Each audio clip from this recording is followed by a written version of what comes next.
अब 10वीं और 12वीं के बच्चे हो जाइए तैयार, क्योंकि रिज़ल्ट आने में बस अब ख़त्म होने वाला है इंतज़ार। आप सभी को पता है कि 10वीं और 12वीं का रिज़ल्ट 15 जुलाई या उसके आसपास आने वाला है, मगर अब कुछ सूत्रों से ये पता लगता है कि शायद ये रिज़ल्ट उससे पहले ही आ जाए, यानी कि जुलाई के दूसरे हफ्ते में ही आने की पूरी संभावना है। अब बच्चों के मन में और भी कई सारी कन्फ्यूजन क्रिएट हो गई है। अब हम इन्हीं कन्फ्यूजन और रिज़ल्ट को लेकर कुछ और बातें करेंगे, जिससे कि बच्चों की कन्फ्यूजन दूर हो सके। मैं चंद्रजीत मंडल अपने इस चैनल में चंद्रजीत क्लासेस में आप सभी का स्वागत करता हूं।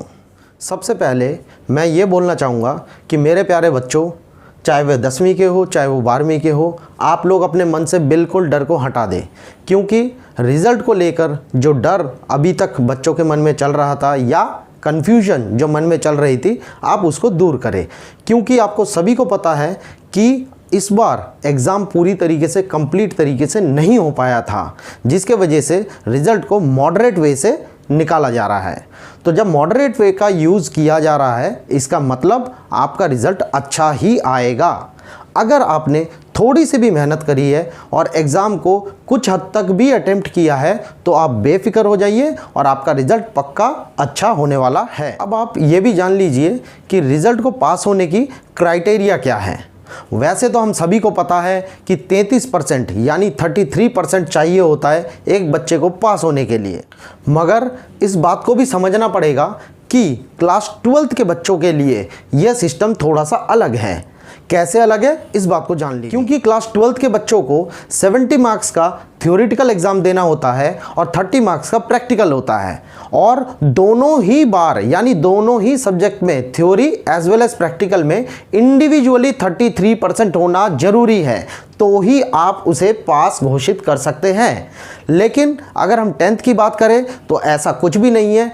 10th के बच्चों के लिए इन टोटल 33% होना ज़रूरी है। सो इसका मतलब ये हुआ कि 10th के बच्चों के लिए कोई टेंशन की बात नहीं है। बस 12th के बच्चों को करना क्या है कि थ्योरी में भी अलग से पास होना है और प्रैक्टिकल में भी अलग से पास होना ज़रूरी है।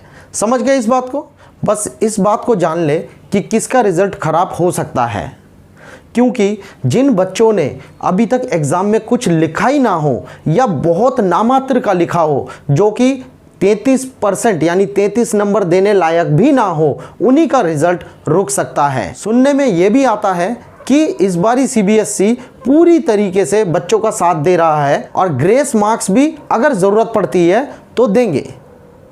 अगर मान लीजिए पासिंग से यानी 33 मार्क्स से किसी बच्चे के 5-6 नंबर कम हो जाते हैं, तो CBSE कोशिश कर रहा है कि उन बच्चों को भी पास कर दिया जाए और 33 नंबर दे दिए जाए, यानी कि मार्क्स में पूरी तरीके से कंसिडरेशन किया जाएगा।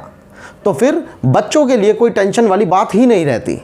अब टेंशन की बात कहाँ आती है? जहाँ बच्चों ने कुछ लिखा ही ना हो या बहुत ही नामात्र का लिखा हो, उस जगह में CBSE आपको पास नहीं कर पाएगी। ऐसे बच्चों की मात्रा बहुत ही कम होगी, क्योंकि ज़्यादा से ज़्यादा बच्चे पास कराना ही इस बारी CBSE का मेन एम है। एक और इम्पॉर्टेंट बात यहाँ पे जुड़ी हुई है कि अगर मान लीजिए आपके पास एक एक्स्ट्रा सब्जेक्ट भी लगा हुआ है, यानी कि मान लीजिए 5 सब्जेक्ट के बाद आपने एक एक्स्ट्रा सब्जेक्ट ऐड ऑन किया हुआ है, अगर आप किसी भी एक्स्ट्रा सब्जेक्ट में फेल हो जाते हैं या किसी एक सब्जेक्ट में फेल हो जाते हैं, तो बेस्ट ऑफ 5 में आप पास घोषित किए जाएंगे। मगर इसमें क्राइटेरिया है, वो क्या कि इंग्लिश या हिंदी यानी कोई भी लैंग्वेज हो, लैंग्वेज में आपको पास होना मैंडेटरी है। बाकी किसी भी सब्जेक्ट में अगर आपका रुकावट आती है तो आपको पास कर दिया जाएगा बेस्ट ऑफ 5 को लेकर। बच्चे का एक सब्जेक्ट रुक जाता है तो वह बच्चा कंपार्टमेंट या इम्प्रूवमेंट के तौर पे अपने मार्क्स को दोबारा से ठीक कर सकता है, यानी बढ़ा सकता है और अपने आप को पास की कैटेगरी में ला सकता है। यदि किसी बच्चे का कोई डाउट या कोई प्रॉब्लम रह गया हो तो मेरे कमेंट बॉक्स में आप ज़रूर लिखें, सो दैट मैं आपको नेक्स्ट वीडियो में आपका जवाब दे सकूं। इसी के साथ मैं आज का वीडियो यहीं एंड कर रहा हूं और मैं ये उम्मीद करता हूं कि आप सभी बच्चों का रिज़ल्ट बहुत ही अच्छा होने वाला है ऑल द वेरी बेस्ट। मन से बिल्कुल डर हटा दे और प्रे करे कि आपका रिजल्ट जल्दी आए और बहुत अच्छा आए, जिससे कि आपका फ्यूचर ब्राइट हो सके। So all the very best, good luck and bye bye.